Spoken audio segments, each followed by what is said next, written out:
We are just 14 days away from Election Day. Don't forget, early voting runs from now until the 31st. And if you aren't registered to vote, you can still register at a one-stop early voting site.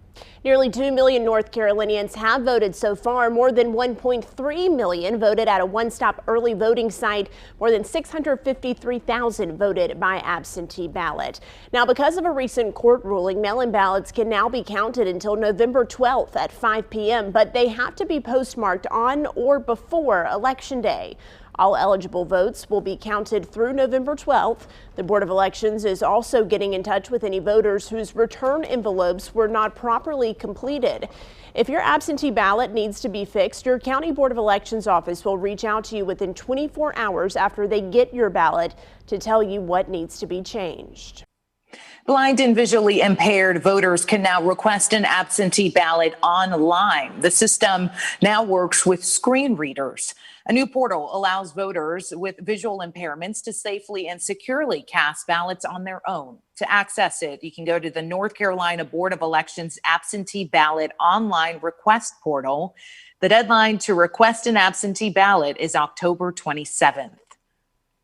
And if you haven't made up your mind about who you're voting for in the presidential election yet, the final debate is happening this Thursday in Nashville. President Donald Trump and Democratic nominee Joe Biden will meet in person. There are some changes to the debate format that have a lot of you talking online. We're going to explain what will be new coming up at 4:30. Good afternoon to you and welcome to your 4 to 5. I'm Maddie Gardner here with Tahisha Moise, who is working from home, and Christian Morgan standing by in the weather garden to give us a forecast later. Yes, and we want you to be a part of this conversation that we're having here in our newscast because we talk with you, not at you. So you can join the conversation by leaving a comment on our live streams on Facebook, YouTube, or Twitter, and use that hashtag 4 to 5 to stay connected. Happening right now, Winston-Salem Forsyth County teachers and parents are protesting, saying based on the health data, it is just not safe for kids to return to the classroom. WFMY News 2's Jess Winters joins us live where the group just started gathering. The Forsyth County Association of Educators hosting this demonstration. It's been going on for about 15 minutes now. You can see people, Kyle, my photographer, can pan over, people wearing red for Ed and holding up signs. I just read one.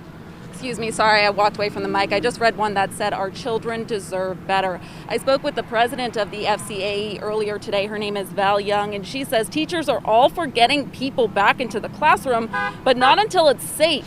Young has a list of requirements the group would like met before reentry, one of them being the positivity rate staying between 3 and 5% and closing back down if that rate starts to climb again. The Board of Education and health officials have talked about a range between 5 and 8% in recent meetings. We think the lower number is a safer number, but right now we're going along with whatever the CDC says is a good, we're using those guidelines, but I think we all have to also use common sense that in Forsyth County and a lot of counties in North Carolina, we're on an uptake right now, so I think it's better safe than sorry. Now, based on the Forsyth County Department of Public Health's latest COVID update, the positivity rate is a little above 5%, but the metrics aren't make or break in this scenario. There are other indicators that the school district is looking at, like mitigation strategies. Are children wearing masks? Are people practicing the 3 W's, like washing their hands? And I do want to tell you the first round of students, I should say, going back to school is on October 26th. That's pre-K, and then the next round from there would be November 2nd, but everything is contingent on the metrics and also those other indicators. And there's a special COVID-19 committee meeting going on right now. It just started at 4. The FCAE plans to be out here until 5:30, so we'll keep you updated on everything going on here in Winston-Salem. Jess, thank you. In the meantime, Winston-Salem Forsyth County school buses will be back on the road this week. Bus drivers are testing routes, making sure the first day with students back on the bus goes smoothly. So you'll see buses out from tomorrow through Friday, but no students will be on board. Drivers will run full routes, pausing at each stop for approximately 3 to 5 seconds as if stopping for a student, and continue on. Buses will have assistants on board helping drivers collect forms and monitor students. Seat decals have also been added to all buses, showing students where to sit to ensure proper distancing. Buses are disinfected between each run and includes an electrostatic sprayer to cover more surfaces. Elementary school students start their phased return on the 26th. You can find more information about the district's reentry plan on our website. And weather-wise across the Triad, what a gorgeous October day that we have. Although it doesn't quite feel like October, it feels like an early September day. We're in the 70s across the board right now, but lots of beautiful sunshine and a few high clouds. You can see that pretty evident on our weather camera network across Greensboro. Sitting at 76 right now in Greensboro, and 70s all across the Triad. 76 in Winston-Salem, 78 in High Point, and 75 for folks down in Asheboro. But how often do we get these days where it's warm, sunny, 75 or at least close to it, and low humidity? And we have that today. Dew point sitting in the 50s. That's still very dry, very comfortable air. Just a few of those high clouds, of course, streaming overhead, and you can see where they're all coming from. They're coming from the south and from the east. There's a stationary front there that will continue to push in clouds as we head through the rest of the evening and through the overnight hours. Now, it's not a great chance, and I'm not going to hold my breath for it, but there could be a stray shower somewhere across the area as we go throughout the overnight hours. But again, don't hold your breath for that. Otherwise, it's a partly cloudy night in the upper 50s to near 60 degrees, and there could be some areas of patchy fog by the time you wake up tomorrow morning, just kind of like we had this morning. But it ends up being a really nice day of weather with a mix of sun and clouds and temperatures in the upper 70s. We'll take a look at your full 7-day forecast and see how long this warming trend is going to continue coming up.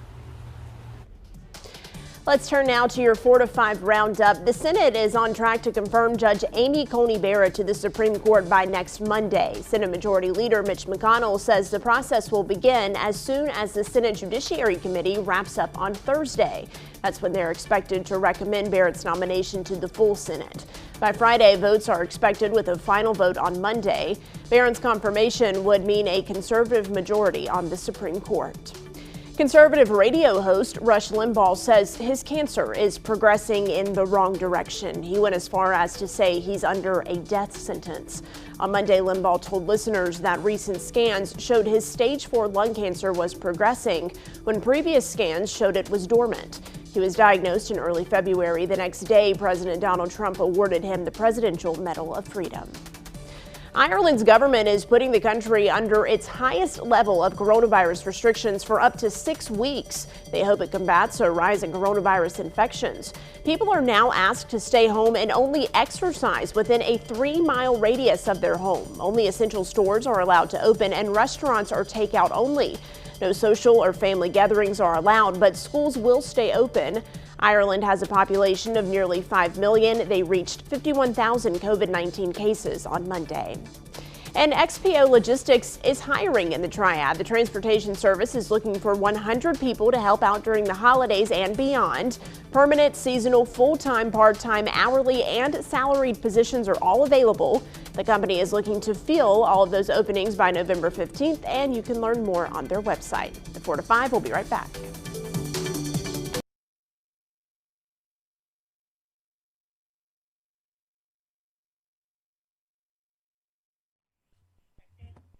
Mic check. 1, 2, 3, 4, 5, 6, 7, 8, 9, 10. Can you hear me? Tasha, can you hear me? How do I sound? Yes, it is. I'm going to fix your shot. All right. How much time on the break? Because I got to go to the bathroom.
Welcome back to your 4 to 5. Guilford County's pre-K through second grade students did not go back to classrooms today as originally planned.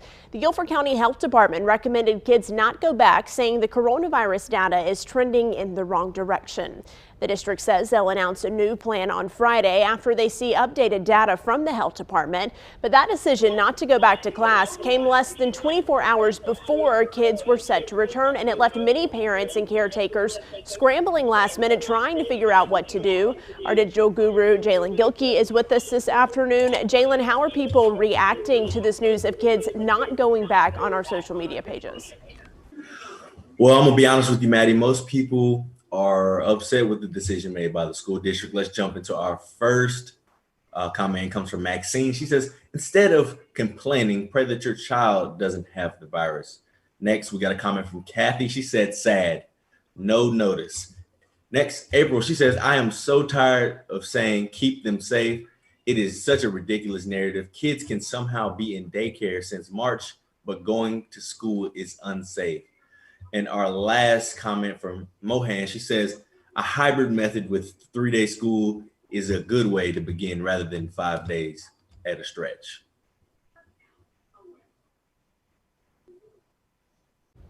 All right, Jalen, thank you. Well, after the break, first-time voters explain why they are voting this election season and what's held them back in previous years. But during the break, we want you to chat with us about your election plans. Will you go to vote on Election Day? Are you doing early voting? Have you already sent back your absentee ballot?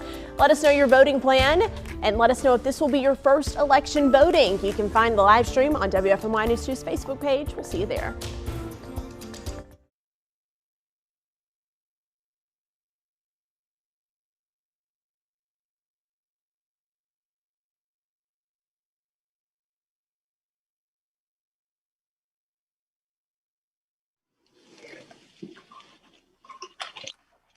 Do you want a mic check or you're getting one?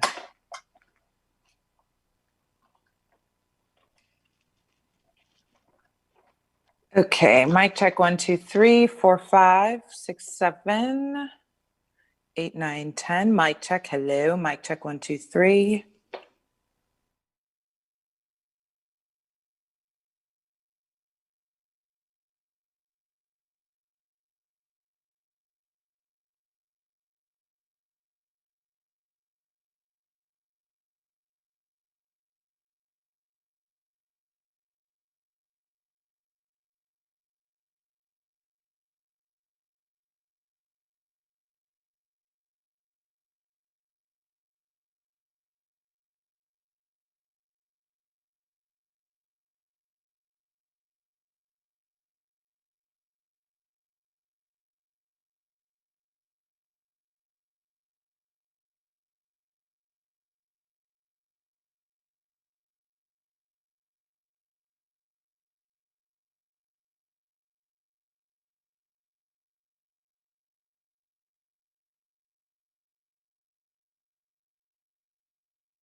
More than 1.5 million people have already voted through absentee or early voting in our state. And this election cycle has a lot more first-time voters heading to the polls.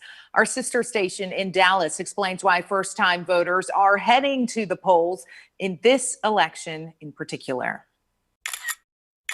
Taking the iconic I voted photo. Oh, I felt accomplished. I felt excited just to be part of something. It was a first-time experience for 36-year-old Jose Salinas and 37-year-old local rapper Jay Green. Really, why didn't you vote before this? Willful ignorance. I didn't care, didn't think it affected me. I thought this is an old person's thing, go out there and vote, whatever. I even hate saying it now. I mean, before I just thought like my vote wouldn't make a difference in the election, even here in Texas. I mean, it's a very, very divided state. Both men said for them, this year's election was different. They had to vote early. Between the pandemic and the movement against police brutality on Black people, they couldn't sit back and wanted to make their voices heard. We're so divided.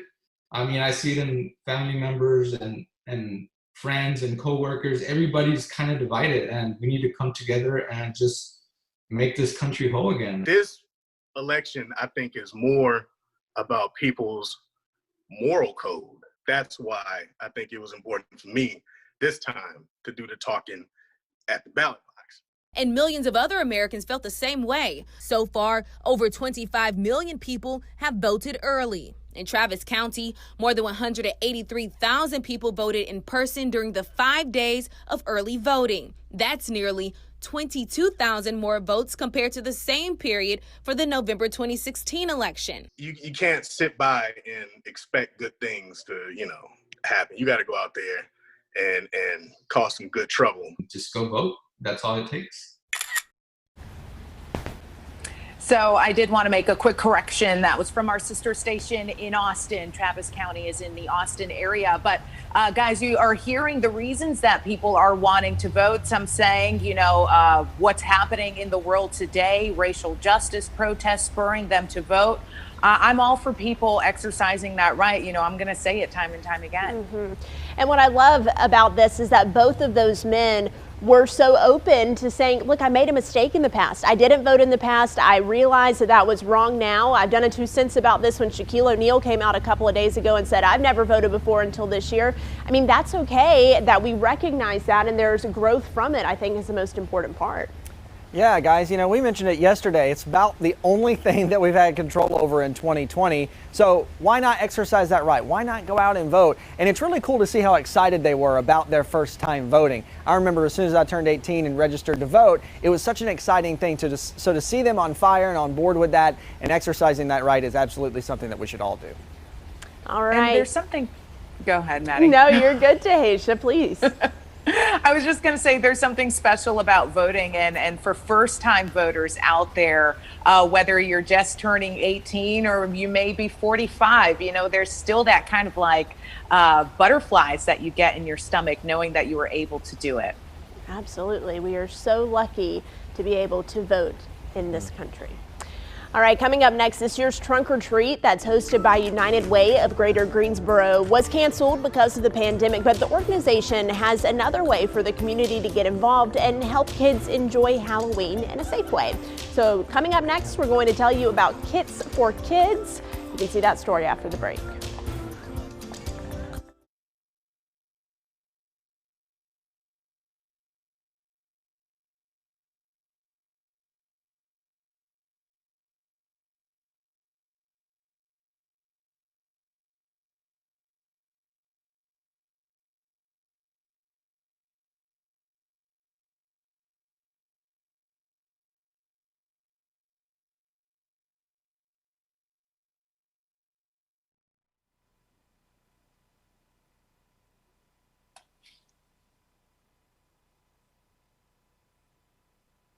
So the food truck is a different name than the restaurant. That's why I changed the name in the tease.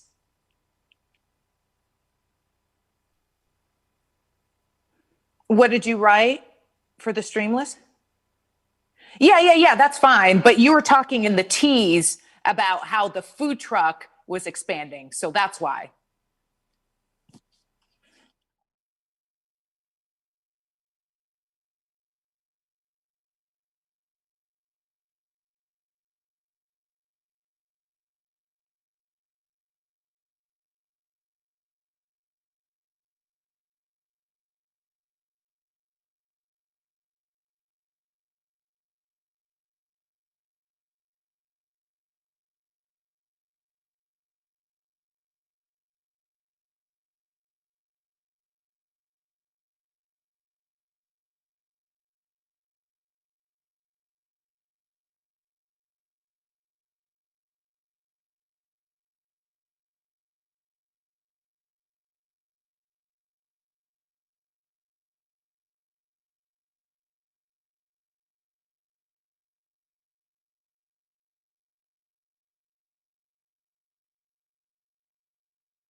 Double toil in trouble. Yes, Google is releasing this year's list of most searched for Halloween costumes, and the results are bewitching. Yes, witches are at the top of this year's list, followed by dinosaur costumes and Harley Quinn. It can even break down the list locally. The top costume search in Winston-Salem is a witch, and then down in Charlotte, Morticia Adams. Okay, so maybe dressing up isn't your thing, but eating the candy is. Bonusfinder.com wants to pay someone to eat Halloween candy. Sign me up. Candy testers get paid $500 to try different candies, then rate the candies that you try. The winner will be randomly selected by the 28th. Candy will be delivered to your home, and you do have to be 21 or older to do this. Well, if there was ever anything I wanted to sign up for, testing candy. I think it's way up there. Yeah, get paid to eat candy. Absolutely. I think that's a great idea. What is the catch? That's the question, right? I guess we'll have to go to bonusfinder.com to read the fine print. I am all about this. You know, you started talking about the Halloween costumes, and I dressed up as a kid, but it was never anything outlandish. You know, it was just the typical ghost or something like that. But candy was what I was all about, and I'm still all about it, and I still eat too much of it. But if I can sign up to do this and get paid for it, I am all about it, as long as there's extra Reese's involved. Oh, yeah. Reese's Cups are always the best Halloween candy, specifically Reese's Pumpkins. They're a little bit fresher. Oh. Yes. Okay, so maybe hate me or love me, but I'm all about the candy corn this time of year. I know some people don't like it. Girl, you know I'm right there with you. I am the Okay, good. We can be candy corn queens together. I love candy corn. I have 2 bags in my pantry now. We can work out a trade, right? I'll give you guys all my candy corn, and you can give me all the Reese's. Even trade, right? Okay, Tahisha's down. I am not down. Not down for that. I want both. I can have it all.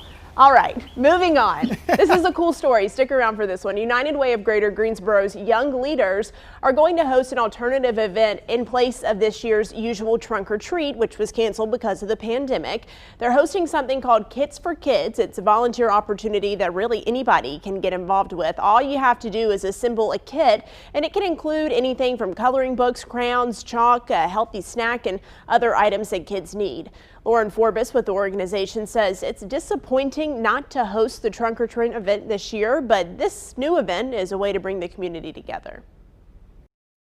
I hope that each and every child that picks up a kit with their parents, their caregivers, their loved one is reminded that their community really cares about them. Our community is made up of so many people from so many varieties of backgrounds, and we really are stronger when we are together.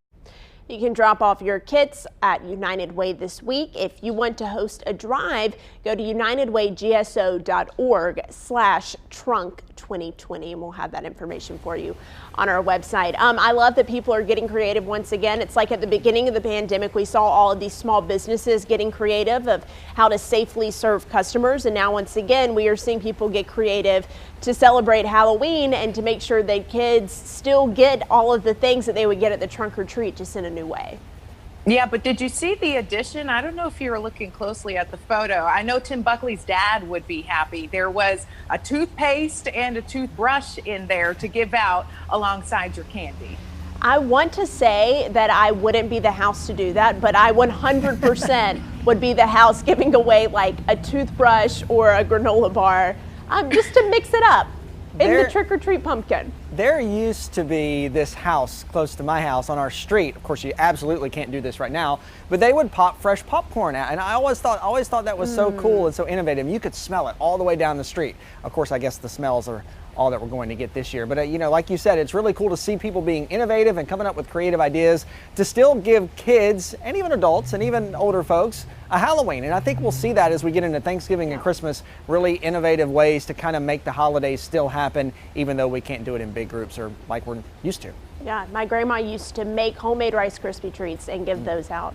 Always good to stand out, be the standout house for trick or treat. That sounds good. I'm getting hungry. Let's talk about our weather before I get too hungry. It's very comfortable outside and a nice afternoon, a nice evening on tap. speaking of food, to have dinner outside. We're in the 70s right now all across the board. Very, very comfortable weather. And how often do we ask for days that are sunny and 75, or at least close to it? All the time, but we rarely get them. Today is one of those days. 76 in Winston-Salem, 76 in Greensboro, and 75 down in Asheboro, 78 in High Point as well. Dry on the radar, but there are some high clouds starting to filter in from the south. There's a stalled out front along the coast, and that will continue to push those clouds in as we go throughout the overnight hours. We're kind of squeezed in between this front off the coast and another one back to our west. Neither one of these are going to make it here, so we just continue to stay dry. But what it does, it turns our winds more out of the southwest. So we continue on this warming trend for a couple more days as we head into the weekend. We're going to get close to 80 by the time that we get to Thursday, but then we do start to cool it back off heading into Friday and the weekend. As another weather system approaches us, not a great chance, but there could be a few scattered showers throughout the course of Saturday and Sunday, and we stay in the low 70s heading into next week. Greensboro food truck owners are taking the next step in their business. How King's Queen's Haitian cuisine is expanding during the pandemic. Coming up at 4:30.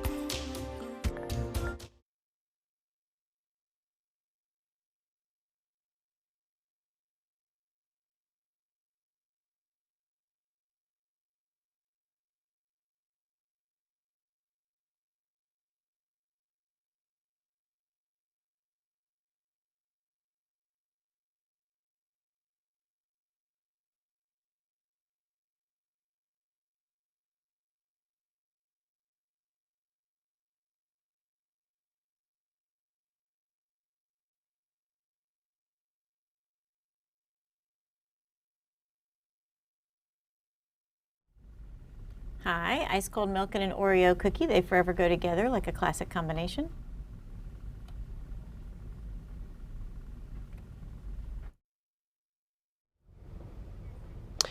I have a question for Tanya Rivera. Do you agree with me that the Halloween Oreos are better? They're the same taste, it's just orange cream. And you know, you're my Oreo expert, so I need to know your response to that. What the hell? I am saying no to any of the like weird Oreo things. No orange cream. Interesting. Yeah, but they the are maple better. was good. And I want to try the gingerbread. We can do that. We can make that happen. Thank you. What happened there? Were you talking to somebody, or were you? Hi, Maddie. they were Yes, doing a mic Halloween check Oreos are much when better. Maddie. Yes, they are. Confirmed. Mic check.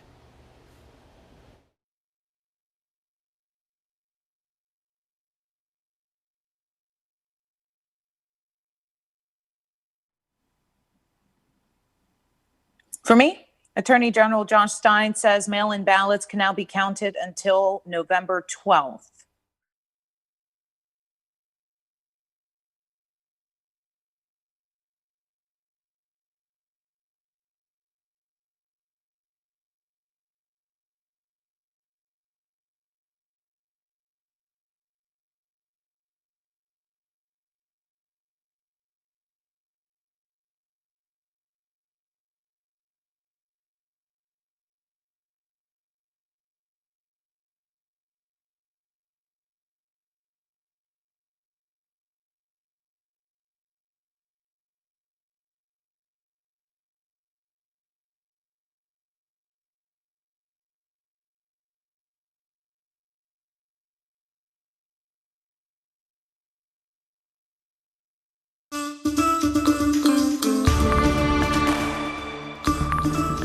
Hello, good Tuesday afternoon, and welcome back to your 4 to 5. I'm Maddie Gardner, joined by Tahisha Moise and Christian Morgan this afternoon. Yes, this show is built to connect you with the community around us and with us here on air. And we do that by chatting with you during the show. You can join the conversation by leaving a comment on our live stream. We have that going on Facebook, YouTube, and Twitter. And just use that hashtag 4 to 5 to stay connected. All right, let's get into your 4 to 5 roundup right now. The First Lady will not get back on the campaign trail just yet. Melania Trump's chief of staff says she still has a lingering cough from when she was diagnosed with COVID-19. She was supposed to be with the president tonight at a rally in Pennsylvania, but will sit out. Her last public appearance was September 29th after the first presidential debate in Ohio. She tested positive for COVID-19 days later. Attorney General Josh Stein says mail-in ballots can now be counted until November 12th.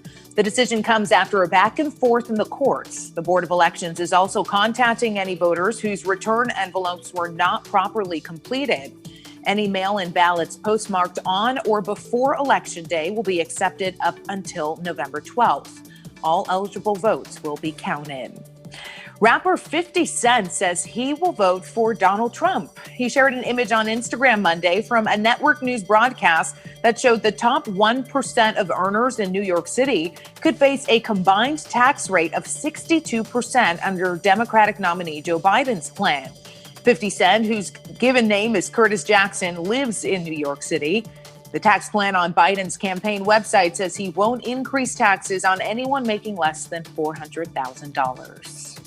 Kobe Bryant's jersey is now hanging in the Smithsonian. The National Museum of African American History and Culture is displaying his Lakers jersey in an exhibit about sports. It's the same jersey he wore during Game 5 of the 2008 NBA Finals, the year he won the league's MVP award.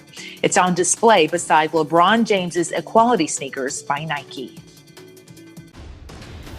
Well, the final presidential debate is this Thursday, but it is going to sound different. The debate commission decided a candidate's microphone will be muted for the 2-minute response of the other candidate. They'll each get that uninterrupted time at the start of each segment. But after that, the mics will be open for end discussion. Mute will not be an option during that time. Now, you might remember the first debate was full of interruptions. President Trump's campaign says they will participate despite the last-minute rule change. Biden's camp has not commented yet. The commission says this is not a new rule. It's just enforcing a standing rule. So I asked you what you thought about the change on my Facebook page, and a mixed reaction this afternoon. Let's take a look at your comments. Tracy Lee Butler says, yes, she is for this. If the candidates cannot be respectful and exhibit common courtesy when the other is speaking, then it's absolutely appropriate to mute the mic to give equal time to each candidate. It's a matter of respect and manners, in my opinion. Deborah says, by cutting off the microphones, it turns into a discussion or a Q&A instead of an actual debate. I am against it. Candy Burke says, as long as it's done for both, yes, mute during the question and allow each of them time to answer for the same amount of time, muting the other so they're not talking over each other. If they cannot do it fairly, then no. And Aaron Arnold said, if they cannot follow debate decorum and interject at the allotted time given, then yes. A debate is not a childish screaming match with Trump trying to spew nonsense whenever he feels like it. Last time, all the time allowed to interject was wasted. Due to both starting to scream over each other, it's a disservice to voters not to mute the mics at this point in the election period. So you can see people are for this, Tahisha, people are against this. But the main consensus on my page, at least, was as long as it's fair, as long as it's equal and both candidates are muted for the same amount of time and then they have their own time to comment.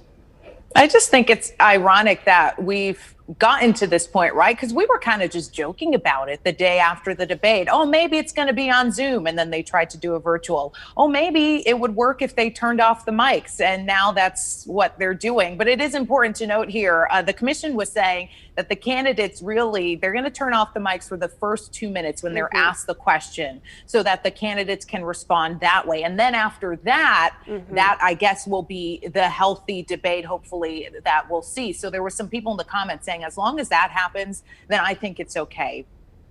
Yeah, and I think that is an important distinction to make there once again, because you do want to hear them respond to each other. You don't want it to just be like, President Trump, this is your time to answer. Vice President Biden, this is your time to answer, and then it's over. We want a little bit of back and forth, but I think everyone agrees on both sides that as long as it's respectful and each person actually gets their time, then that is better for the American people and for people to be educated to vote in this election.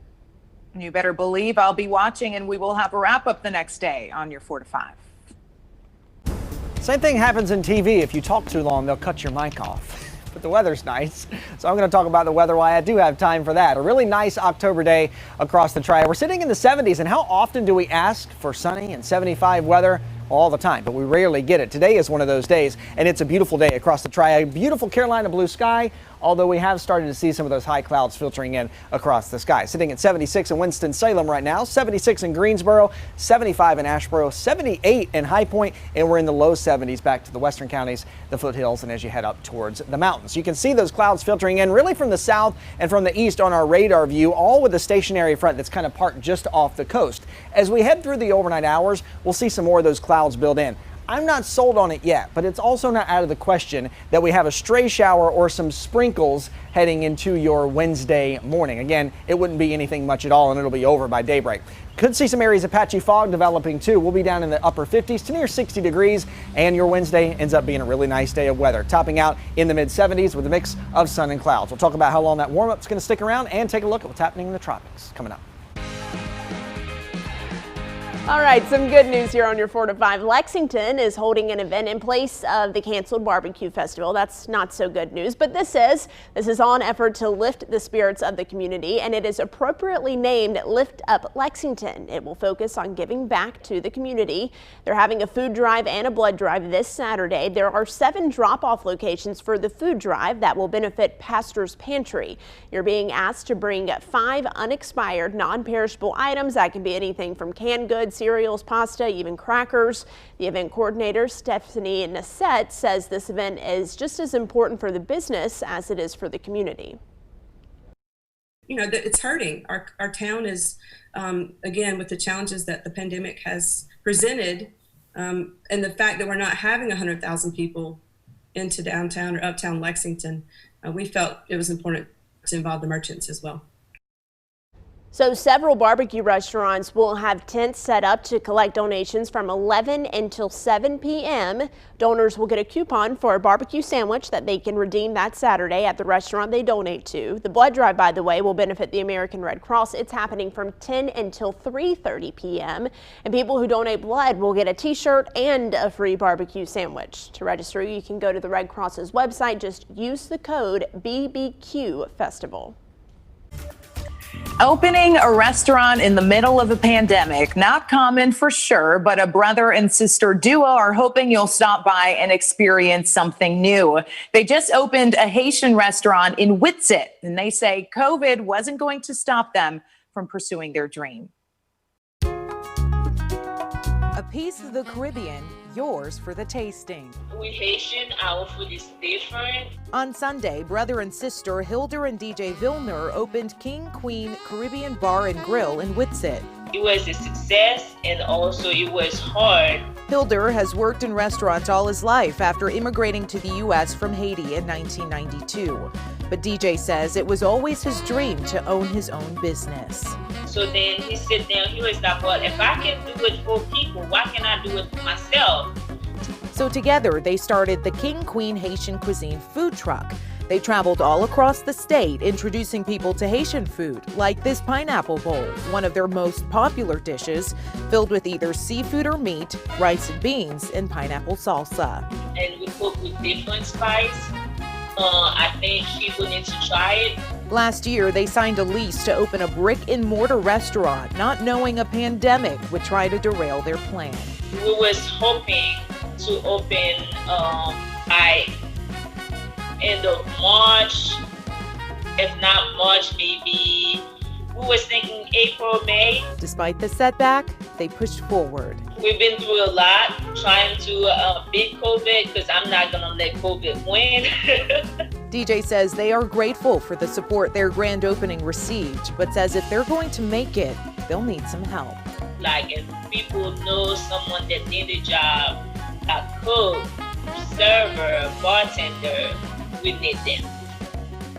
DJ says they have some job openings listed on their website, and I'll link you to that in this story on WFMYnews2.com.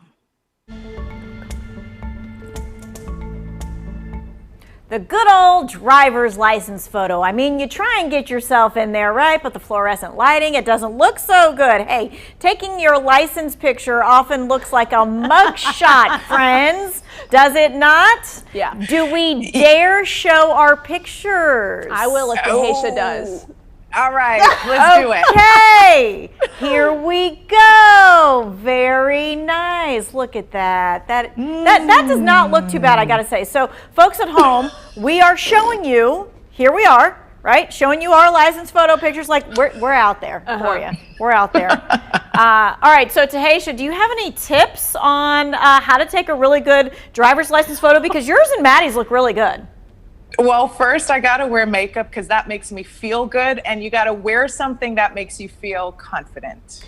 Yeah, I say definitely put on some makeup that morning to make your eyes really look awake. If you can get them to put the camera up at a higher angle, I mean, I don't want to ask too much of the DMV, but that always helps.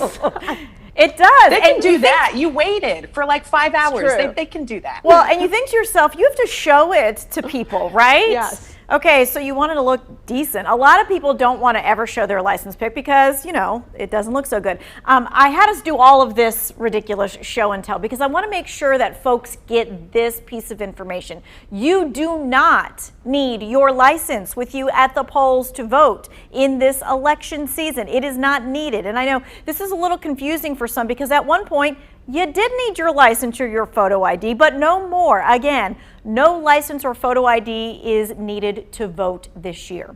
WFMY has a team focused on making sure that you know how to be counted this election year. I'm answering more of your frequently asked questions coming up at 6. Your question may be in the mix, so don't miss it. All right, with Guilford County Schools not reopening today as planned, we know many of you have a lot of questions, and we're working to get those questions answered. Coming up at 5:30, Guilford County Schools Superintendent Dr. Sharon Contreras and Guilford County Health Director Dr. Yulia Vaughn will be joining us. Text us your questions, 336-379-5775. Again, text, don't call.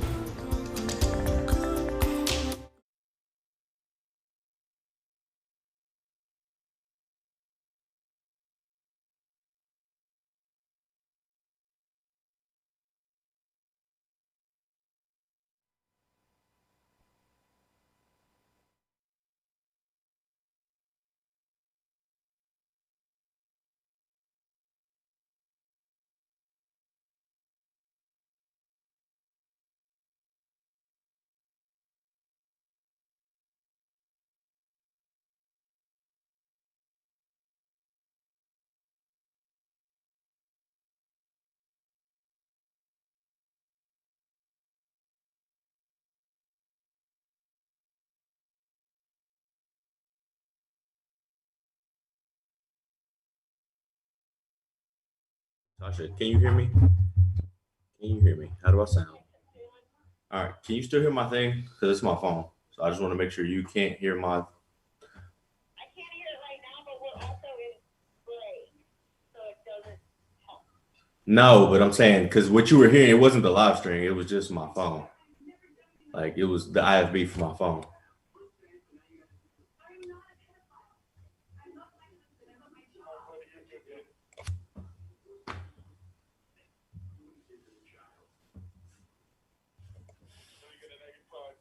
Aggie Pride. All right, perfect.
People are pandemicked out. You know that? They're pandemicked out.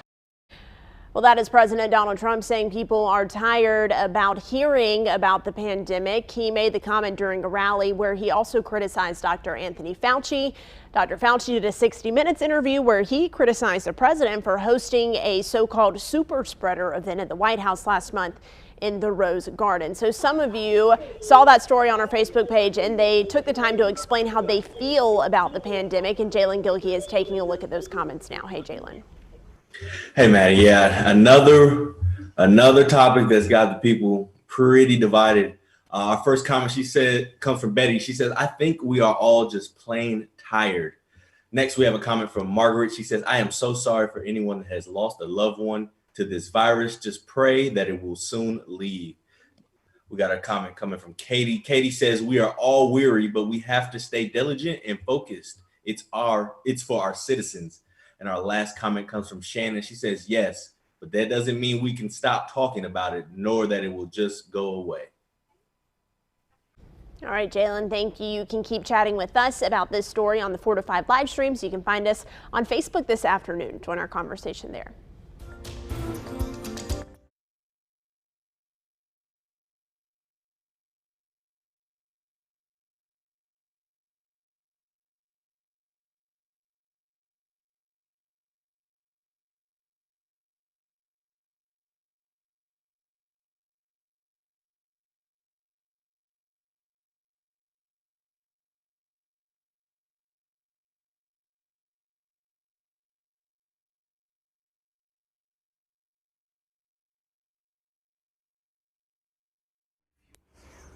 Hello, 1, 2, 3, 4, 5, 6, 7, 8, 9, 10. Hello, hello. A-Tech.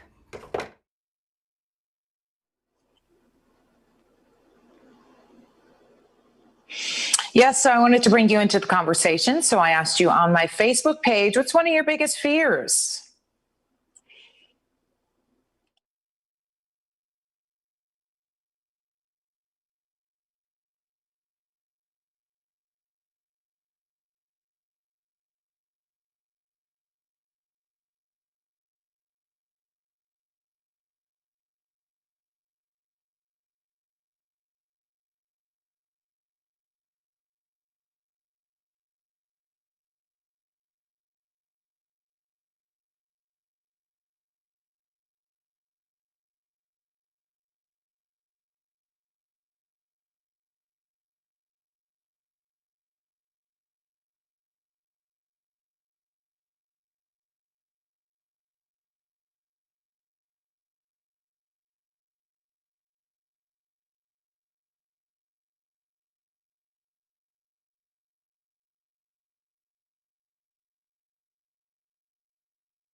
Welcome back to your 4 to 5. There is a new study out by your local security that shows the top phobias in each state. And in North Carolina, our top fear is failure, which makes me really sad. The study found that the fear of humans was the most Googled fear in the nation this year. The fear of being alone increased 3 times compared to last year. That's not surprising. Now, phobias are defined as something creating enough anxiety in someone to impact their everyday lives. Tahisha? Yes, so I wanted to bring you all into the conversation. So I asked you on my Facebook page, what's one of your biggest fears? Let's take a look at what some of you had to say. Linda Johnson says, my biggest fear is snakes of all kind. I cannot even watch them on TV. Pamela Ping says, my biggest fear is drowning, and I know how to swim. Lynn Marie Smith says, afraid of what's in the dark. Kat Tedrick says, not being able to breathe is a fear. Also, the election has me more scared and sick to my stomach. Rosemary Cox May says, spiders, all those legs speeding its evil intentions. Yeah, I agree with you, Rosemary. Eddie Collins says, snakes, rats, and cats. Denise Hunsucker Carter says heights and being confined in a tight space. And there are a lot more comments that I couldn't include. So if you want to continue the conversation on, you can always just find that post on my Facebook page. Maddie, someone said they don't like cats. Oh, I'm laughing, Tish. I know you can't see, but I was trying to get back in my spot. And my biggest fear is being caught off guard on television. So folks, here we go. There it is. Hi. Losing. People who don't like cats, they're out there. However, I will say I love my cat.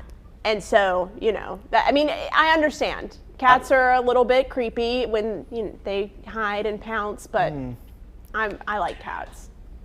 Okay, so I heard something about cats. Is this true that if you stare them in the eye, it's like they're going to do something to you? That's what I heard. What are they going to do? Like what, Tahisha? I don't know. Like, come for me.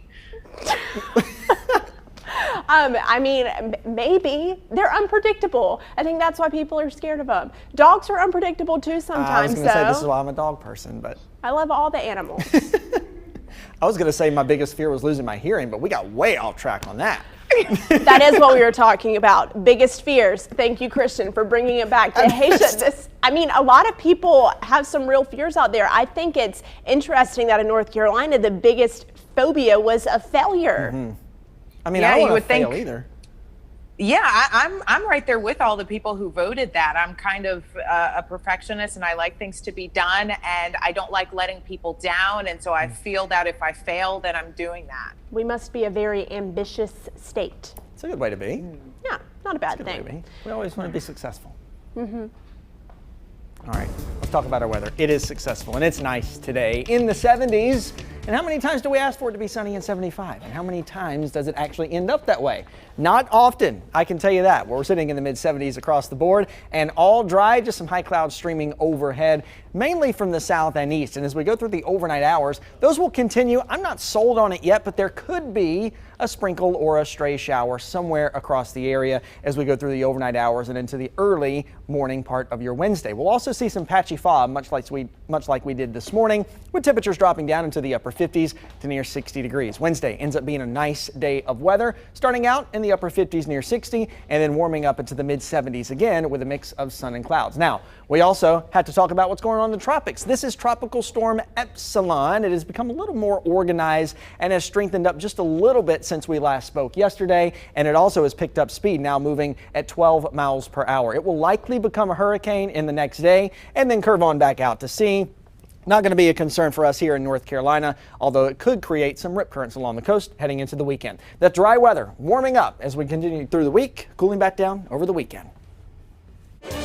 Coming up on WFMY News 2 at 5 o'clock, some parents are still reeling from the unexpected change in Guilford County Schools' reentry plan. Some students were supposed to return to the classroom today, but that was put on hold. We're digging deeper into what comes next for the largest school district in the Piedmont Triad. That's next.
President, hey.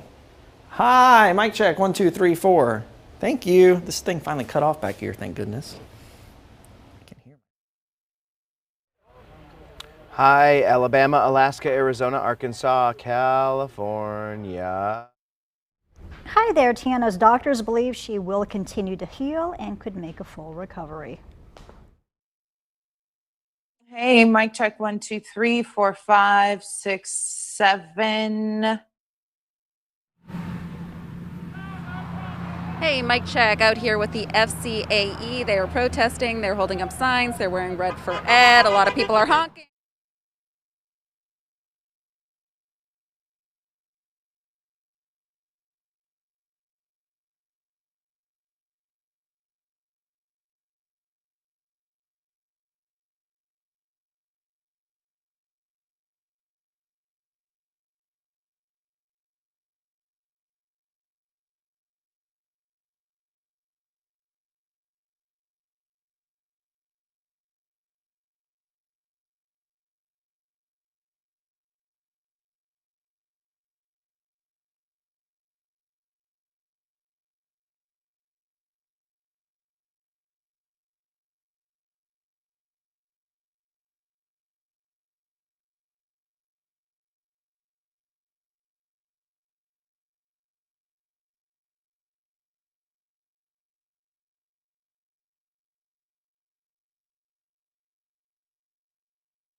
It's time for my 2 cents. I got to see my family over the weekend. My parents, sister, brother-in-law, and their twins, all in person, and it was so nice. I think the pandemic has made me appreciate moments like that more. Not that I didn't enjoy family time before, I did, but there's just a new level of gratitude.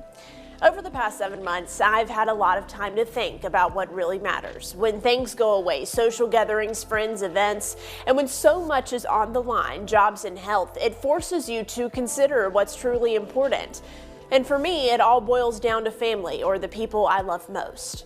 And that's hard because the pandemic, the very thing that gave me this realization about family, is what makes it so difficult to see them. You see, my sister's family lives in Texas, and the virus makes traveling more stressful. My parents are just right up the road, but seeing them is always concerning simply because I don't know what germs I'm carrying and vice versa. So when I can spend time with my family, it really means a lot. All of this to say that if the last few months have taught me anything, it's to slow down and appreciate family. With the turbulence of a life that's always changing, they are my constant. That's my 2 cents, and that's your 4 to 5. WFMY News 2 at 5 starts now.